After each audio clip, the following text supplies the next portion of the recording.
नमस्कार, मैं ज्योति निषाद। आप देख रहे हैं। चलिए बढ़ते हैं खबरों की ओर। उत्तर प्रदेश प्रयागराज पुलिस द्वारा हाल ही में धर्मांतरण रैकेट का पर्दाफाश किए जाने के बाद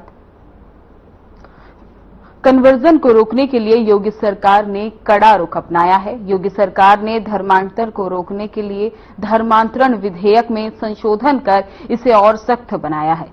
सरकार ने उत्तर प्रदेश विधि विरुद्ध धर्म परिवर्तन प्रतिरोध संशोधन अधिनियम 2024 को लागू किया है। विधेयक में तथ्यों को छुपाकर या डरा धमकाकर धर्म परिवर्तन कराने को अपराध की श्रेणी में रखा गया है। विधेयक में उम्र कैद तक की सजा का प्रावधान किया गया है। बता दें कि एटीएस ने 5 जुलाई को अवैध धर्मांतरण मामले में जमालुद्दीन उर्फ झांगुर बाबा और उसकी सहयोगी नीतू उर्फ नरसीम को गिरफ्तार किया था। इससे पहले प्रयागराज पुलिस ने 28 जून 2025 को धर्मांतरण रैकेट का पर्दाफाश किया था और इस मामले में 2 आरोपियों को गिरफ्तार भी किया गया था। झांगुर बाबा हिंदू लड़कियों को इस्लाम अपनाने के लिए लाखों रुपए का लालच देता था। साथ ही गैंग के सदस्यों ने खुद के नाम और अलग अलग संस्थाओं के नाम से 40 से भी ज्यादा खाते खुलवाए थे, जिनमें लगभग 100 करोड़ रुपए की धनराशि का लेन देन हुआ था। विदेशी फंडिंग से 1 साल के अंदर करोड़ों रुपए की संपत्ति, शोरूम, बंगला, लग्जरी गाड़ियां खरीदने की शिकायत मिली थी। फिलहाल साल 2017 से 31 जनवरी 2025 तक एटीएस ने धर्मांतरण कराने वाले सिंडिकेट के खिलाफ कार्यवाही करते हुए 20 आरोपियों को दबोचा है।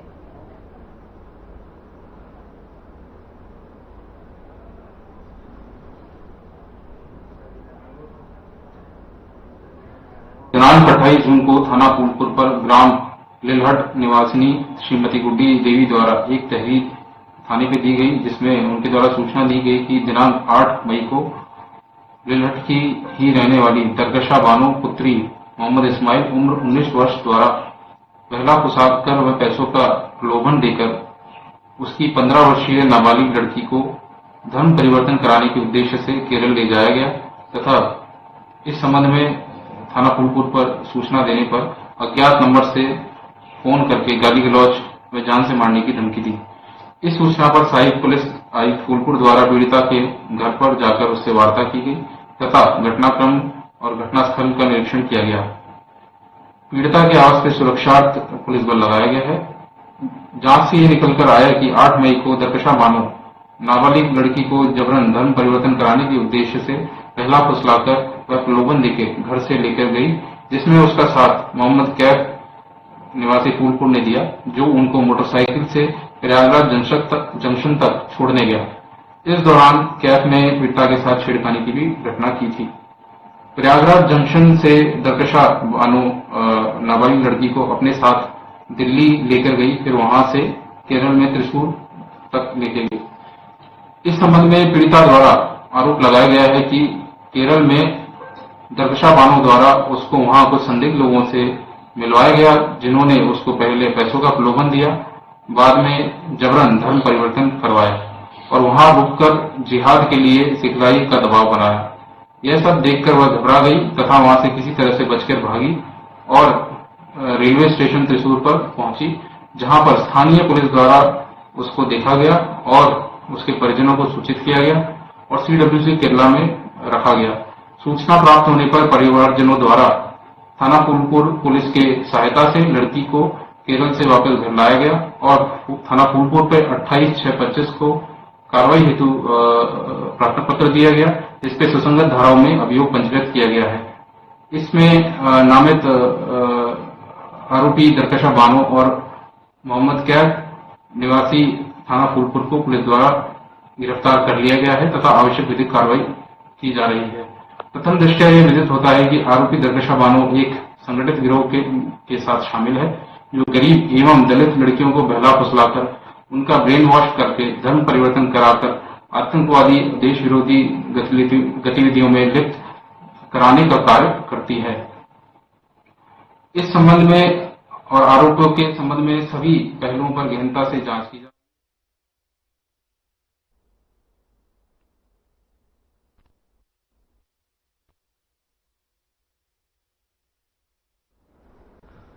केंद्र में मोदी सरकार के 11 साल पूरे हो चुके हैं, जिसे लेकर लखनऊ में ताज होटल में साधना ग्रुप ने एक कार्यक्रम का आयोजन किया। इस कार्यक्रम में यूपी सरकार के पर्यटन एवं संस्कृति मंत्री जयवीर सिंह समेत कई जानी मानी हस्तियों ने शिरकत की।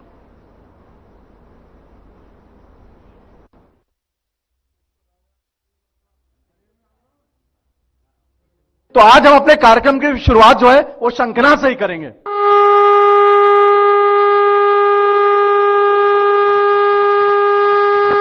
धन्यवाद। अब मैं चाहूंगा हमारे आदरणीय मंत्री जी कृपया मंच पे आए और हम उनसे सेशन की शुरुआत करें, क्योंकि बहुत कम ही अवसर मिलता है हमें जब आदरणीय मंत्री जी ने जो 11 वर्षों में खास तौर से जो काम हुए हैं और जो इन्होंने अपने मंत्रालय में काम किए उसके बारे में आपको अवगत कराएंगे।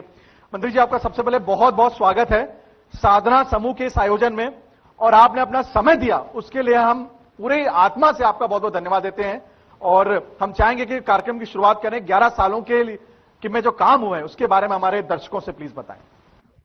पहले तो भाई ब्रजमोहन जी को बहुत बहुत धन्यवाद, कृतज्ञता कि आज बहुत सारे साधना समूह के दर्शकों के सामने देश और प्रदेश की सांस्कृतिक और पर्यटन की गतिविधियों को रखने का आपने अवसर दिया।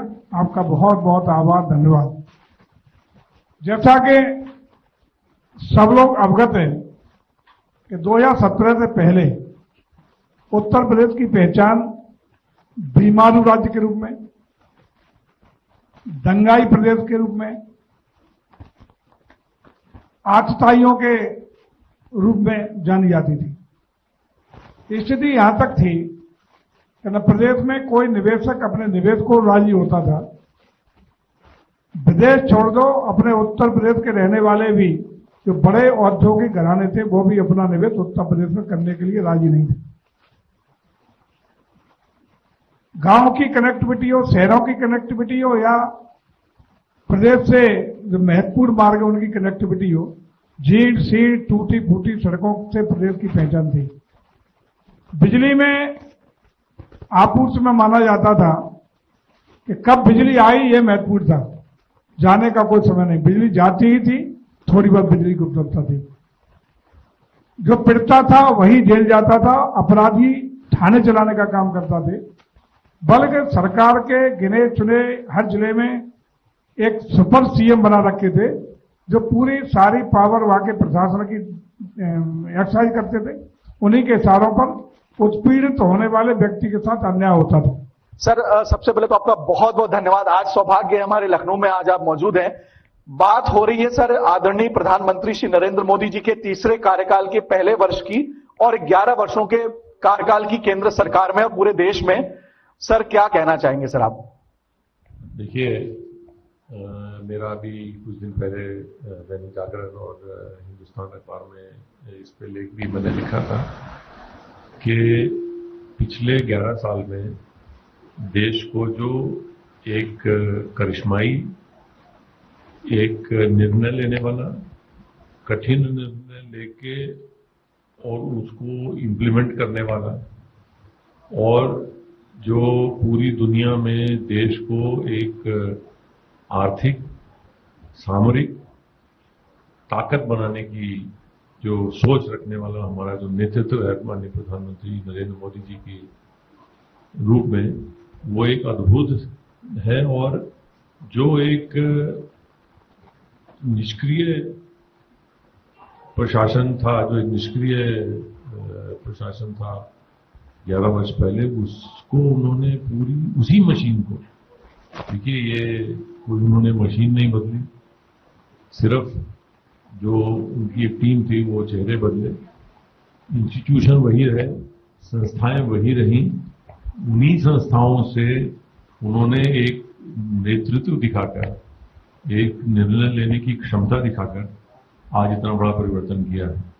मैं आपको ये बताऊं, मैं अभी इंग्लैंड की कैम्ब्रिज यूनिवर्सिटी में इसी विषय पे बोलने के लिए गया था, तो वहां भी मैंने लोगों को बताया कि आज देखिए 2014 से पहले 2014 में हमारी जो अर्थव्यवस्था थी वो दुनिया की 10वीं 11वीं अर्थव्यवस्था थी, और आज हम चौथी अर्थव्यवस्था से तीसरी अर्थव्यवस्था बनने जा रहे हैं। चौथी हो गई, तीसरी बनने जा रहे हैं। बहुत बड़ा परिवर्तन है। हमारे साथ एक और गेस्ट हमारे सेशन में मौजूद है, आचार्य विजय वर्मा जी हैं। 11 साल बेमिसाल हमने आज का प्रोग्राम का कंसेप्ट रखा है। 2014 में देश के प्रधानमंत्री आदरणीय श्री नरेंद्र मोदी जी ने उन्होंने पदभार ग्रहण किया और उनके तीसरे कार्यकाल का पहला साल 9 जून को समाप्त हो जाता है। क्या लगता है आपको कि आदरणीय प्रधानमंत्री मोदी जी के लिए आने वाला समय कैसा है और वही हमारे देश के ऐसे प्रधानमंत्री क्यों बने या कैसे बन पाए? मोदी जी के बारे में मेरे पास बहुत सारी चीजें हैं कहने के लिए और इसके लिए तो पूरा एपिसोड हमको बनाना पड़ेगा। लेकिन हमको जब उनकी कुंडली का हमने एनालिसिस किया था सबसे पहले, तो हमको एक ही चीज समझ में आई थी कि ये आदमी को देश के प्रधानमंत्री बनना है और देश को बदलने के लिए इससे ज्यादा सशक्त आदमी कोई नहीं हो सकता। एक तो उनके निर्णय लेने की क्षमता, कुंडली उनकी जो देखी तो कुंडली को देख के मैं बहुत प्रभावित हुआ और ईश्वर उन्हें अच्छा स्वास्थ्य लाभ दे। और अभी हमको लगता है कि बहुत कुछ ऐसी चीजें हैं जो 11 साल में पूरी नहीं हुई हैं, अभी बहुत बाकी है। और ऐसा मेरे को लगता है कि 47 से लेकर और अभी तक जितनी भी चीजें थी वो सिर्फ 11 साल के अगर हम देखें तो बहुत सी चीजें इतनी तेजी से, इतनी रफ्तार के साथ कई मुद्दों पे डिसीजन लिए गए। मेरा सौभाग्य है कि आपके चैनल के माध्यम से हम खुल के कह पा रहे हैं। मोदी जी की जो कुंडली है वो वृश्चिक लग्न की है और लग्न में मंगल और चंद्रमा दोनों बैठे हुए हैं और मंगल उनका शनि के नक्षत्र में होने की वजह से जैसे ही 2011 के आसपास से चंद्रमा की महादशा उनकी शुरू हुई तो वैसे ही हमको ये समझ में आ गया था कि कोई जमीन से जुड़ा हुआ आदमी जो एक जमीन में एक एक जगह का घूमा फिरा, लोगों की जरूरतों को समझने वाला, एक दूसरे की मनसा को समझने वाला, घर परिवार सब कुछ छोड़ के विचरण करने वाला आदमी, जगह जगह पे रहना, हर शहर में रहना, और मतलब इस तरह का आदमी ही देश को आगे लेके जा सकता है। मेरे को लगता है कि जो राजा की तरह के रहता हो तो वो तो राजा है ही है, लेकिन प्रजा बन के जो काम करने वाला हो वो समझ सकता है कि प्रजा की जरूरतें क्या हैं, तो वो मोदी जी का व्यक्तित्व है। और सर सबसे पहले तो आपको बहुत बधाई कि आपने अभी निदेशक सूचना का पदभार ग्रहण किया है। Thank you. ये विभाग सीधे मुख्यमंत्री योगी आदित्यनाथ जी को सीधे रिपोर्ट करता है और मुख्यमंत्री योगी आदित्यनाथ जी की जो छवि है वो 2017 से 19 में अलग हुई, 19 से 22 में अलग हुई और अब 2025 में वो बहुत टॉप लेवल पे जा चुकी है। तो ऐसे पदभार को ग्रहण करके क्या कहना चाहेंगे आप सर? और बात 11 साल बेमिसाल की भी हो रही है और 8 साल जो आदरणीय मुख्यमंत्री जी भी उसमें एक बड़े डिब्बे के रूप में शामिल हैं, तो क्या कहना चाहेंगे सर आप इस बारे में? सबसे पहले तो मैं आपके चैनल को और आपको धन्यवाद देता हूं, आपने मुझे यहां बैठकर अपनी बात कहने का मौका दिया। दूसरा, जो सरकार के कार्यकलाप हैं 11 वर्ष और 8 वर्ष के, इस विषय में चूंकि मेरे कार्य का एक अंग है और मुझे सरकार की योजनाएं, सरकार के द्वारा किए गए कार्य, इनको पब्लिक तक पहुंचाना और उनको जो रियल बेनिफिशियरी है उसका जो आइडेंटिफिकेशन है, जो डिलीवरी है, उस मैकेनिज्म के बारे में लोगों को बताना, ये मेरा कार्य है। और मैं अपने आप को भाग्यशाली मानता हूं, इतनी लंबी सेवा के बाद मुझे ऐसी एक जिम्मेदारी दी गई है, जिसके लिए मैं जो फील्ड में मेरे द्वारा किए गए कार्य हैं, जो मेरा अनुभव है, जो मैंने महसूस किया कई बार की जो पॉलिसीज हैं वो कैसे जो एक्चुअल नीडी आदमी है जिसके पास वो पहुंचनी चाहिए, वहां पहुंचने में जो पॉलिसी में गैप्स होते हैं उनका आइडेंटिफिकेशन संबंधित विभागों द्वारा किया भी जाता है समय समय पर। उनको ठीक करके हम किस प्रकार से सरकार की बात को प्रभावी ढंग से पब्लिक तक पहुंचा सकते हैं, तो ये करने का मौका मिला और मुझे अभी तक का जो अनुभव है काफी अच्छा है और मैं लगता है कि इस जिम्मेदारी को पूरी ईमानदारी के साथ निभा पाऊंगा। रमेश सिंह, राजा भदौरिया जी, ये बीजेपी के नेता हैं। आज के इस कार्यक्रम में आपका स्वागत है। आज हम 11 साल विकास के मना रहे हैं। ये बहुत बड़ा पर्व है हमारे भारत के लिए, क्योंकि इन 11 सालों में हमने ऐसी ऐतिहासिक डेवलपमेंट्स देखी है जो हम कहीं ना कहीं जिसका इंतजार कर रहे थे। और आज की तारीख में बीजेपी एक ऐसा बड़ा पार्टी बन के उभर के आया है जिसने अपना कहीं ना कहीं एक डंका बजाया है। तो आगे बढ़ने से पहले लेंगे एक छोटा सा ब्रेक।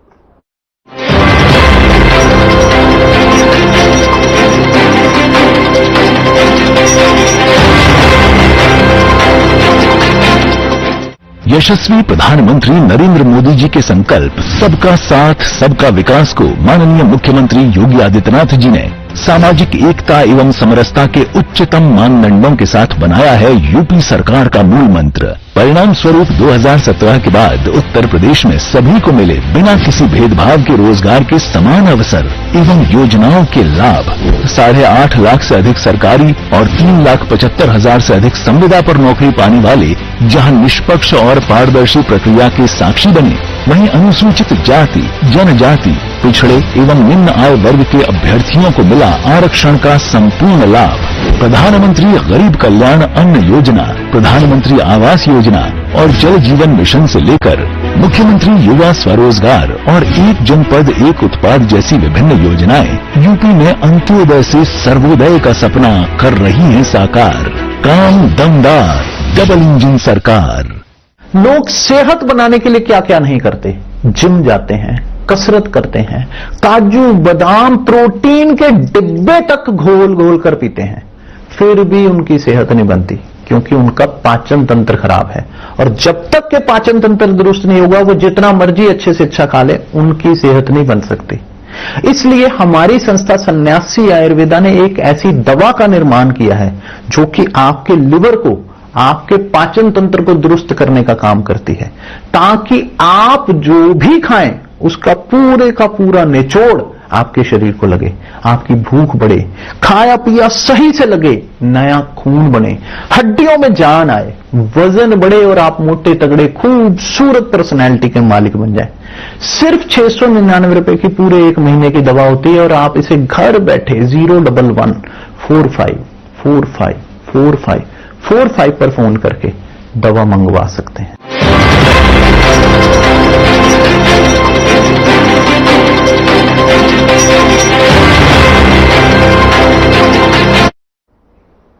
स्वागत है आपका। ब्रेक के बाद चलते हैं उसी खबर की ओर।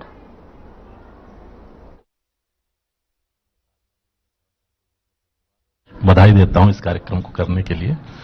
और भाजपा की जो बात आप कर रही हैं कि लोगों तक पहुंचने की बात, तो भाजपा अंत्योदय की सोच के साथ ही शुरू हुई थी और उसी पर लगातार कार्य कर रही है। और हमारे नेता मोदी जी, वो चूंकि बहुत नीचे से जुड़ के रहे हैं हमेशा से, कोई बहुत बड़े उससे संस्थान से कहीं आए नहीं है वो, और जनता को जोड़ के चलना उनकी हॉबी है, उनकी आदत है। तो वो एक एक दर्द और एक एक चीज को पहचानते हैं। तो जो जिस चीज को फील किया है या जिस चीज से गुजरा है, वो सबसे अच्छा उस चीज का इलाज कर सकता है या उसके लिए सोच सकता है। अगर हम जनता के परेशानियों की बात करें तो जैसे ओडीएफ लेके हम लोग चल रहे थे, आज सरकार में गांव में घर घर शौचालय जो हम लेके आए, सरकार मोदी जी की बहुत बड़ी सोच थी। जो एक सामान्य जनता की जो दिक्कतें थी इस महिलाओं की, उसको लेके आगे बढ़े और आज गांव गांव तक उस चीज को पहुंचाया। आम जनमानस की समस्या थी वो, बहु बेटियों की समस्या थी वो। हम गांव से जुड़े हैं, क्योंकि हम जानते थे कि अगर सूर्योदय हो गया, उसके बाद अगर तबीयत खराब भी है तो कितनी समस्याओं को झेलना पड़ता था। आज उन समस्याओं से लोग नहीं जा पा रहे हैं। और आज हमारे साथ बैठे हैं अमित पाठक जी।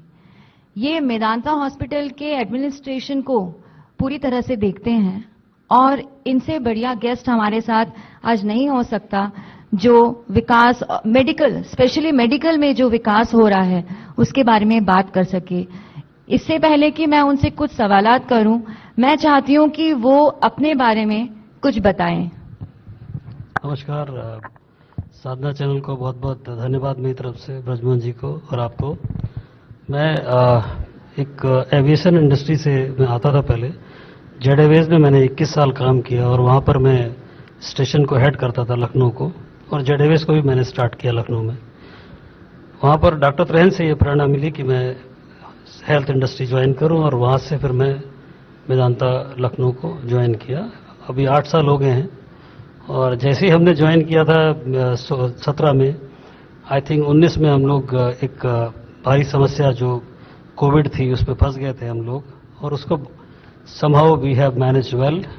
मैं उस कोविड पीरियड का इंचार्ज था, एडमिशन इंचार्ज था, तो उस कोविड पीरियड को मैंने जिया है और मैं जानता हूँ उस त्रासदी को हम लोगों ने किस तरीके से सामना किया और आज हम लोग बेटर स्थिति में खड़े हुए हैं। और अभी जो वेदांता में जो पार्ट है मेरा, मैं जहाँ पर एक हम लोगों ने एक कोड एक्स बनाया हुआ है वेदांता में। जो कोड एक्स होता है कि जब पेशेंट का अटेंडेंट या पेशेंट कहीं से भी जब उसको कोई प्रॉब्लम होती है या कोई कम्युनिकेशन गैप्स होते हैं, उनको वो ढूंढने में कोशिश करता है कि किसी से बात हो जाए हमारी, क्योंकि डॉक्टर तो अपना टेक्निकल चीज़ बता रहा है कि मरीज की हालत ऐसी है वैसी है, बट उसको जो फिल इन द ब्लैंक्स होते हैं जो वेदांता में या किसी भी हॉस्पिटल में होना चाहिए, मैं कहता हूँ, तो वो एक पॉइंट ऑफ कॉन्टेक्ट है।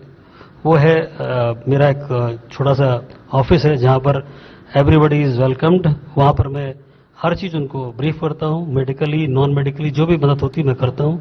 I think that gives a real impact in the market की वेदांता इज डूइंग गुड। सो मुझे लगता है हर हॉस्पिटल में, चाहे वो गवर्नमेंट हॉस्पिटल हो चाहे प्राइवेट हॉस्पिटल हो, एक पॉइंट ऑफ कांटेक्ट होना चाहिए, एक रिसीविंग डेस्क होनी चाहिए जहां पर जब भी मरीज आता है और जब मरीज जाता है, दोनों जगह पर उनको सही तरीके से वो touch point has to be well managed. Gaur Prakash ji, आप 11 साल बेमिसाल के ऊपर आपकी मैं चाहूंगा राय, और कृपया संक्षिप्त में आप अपनी बात को रखें please. Respected ma'am, respected elders, respected people from the government, it's an honor that we are seeing an India which starts leading from the front. From strategic restraints to strategic retaliation is today's mantra. I think this is unheard. सुनने को नहीं मिला कि आज की तारीख में the world diaspora is with us. From Operation Balakot to Operation Sindoor, salute to the armed forces, salute to the leadership of our country that today we feel secured. This is a big change. From, I repeat again, from strategic restraints to strategic retaliation is the mantra of New India. Article 370, impossible, we did it. You see the direct. ISRO अध्यक्ष और अंतरिक्ष विभाग के सचिव doctor V Narayan ने उत्तर प्रदेश के मुख्यमंत्री योगी आदित्यनाथ से मुलाकात की। इसरो अध्यक्ष की सीएम योगी से मुलाकात की गई।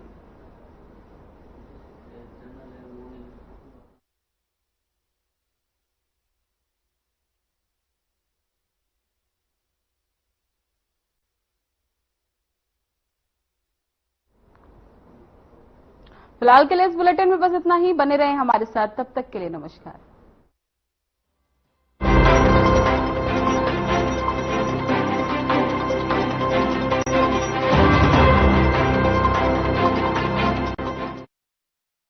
नवाचारी